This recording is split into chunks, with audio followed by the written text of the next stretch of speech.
Le indagini hanno permesso di ricostruire gli attuali organigrammi del gruppo di Picanello, storica roccaforte della famiglia mafiosa Santa Paolo Ercolano di Catania. Ne sono stati individuati il capo, gli organizzatori e numerosi affiliati. Inoltre sono state censite le attività criminali poste in essere dai sodali: traffico di sostanze stupefacenti, estorsioni, recupero crediti con modalità mafiose, gestione di sale scommesse clandestine.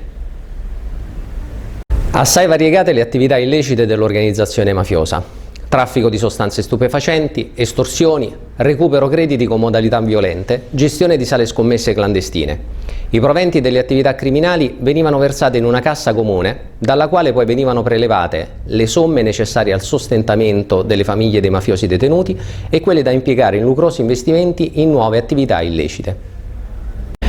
Dalle indagini sono emerse le figure di due imprenditori, uno operante nel settore della ferramenta e dei prodotti siderurgici e l'altro invece nel settore dell'edilizia, i quali erano a disposizione dell'organizzazione mafiosa per operazioni di riciclaggio e intestazione fittizia di beni, operazioni che erano finalizzate ad evitare che le ricchezze illecitamente accumulate dai mafiosi potessero essere colpite da provvedimenti di sequestro e confisca.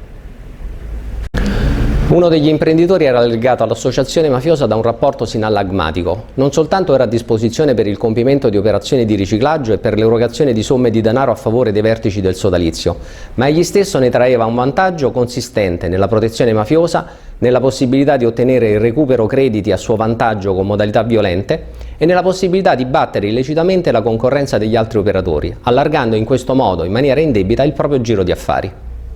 A conclusione delle indagini patrimoniali è stato eseguito il sequestro preventivo di beni mobili e immobili per un valore di oltre 1 milione di euro, tra questi anche una casa discografica riconducibile ad uno degli elementi di vertice dell'organizzazione mafiosa, casa discografica alla quale facevano riferimento molti cantanti neomelodici catanesi.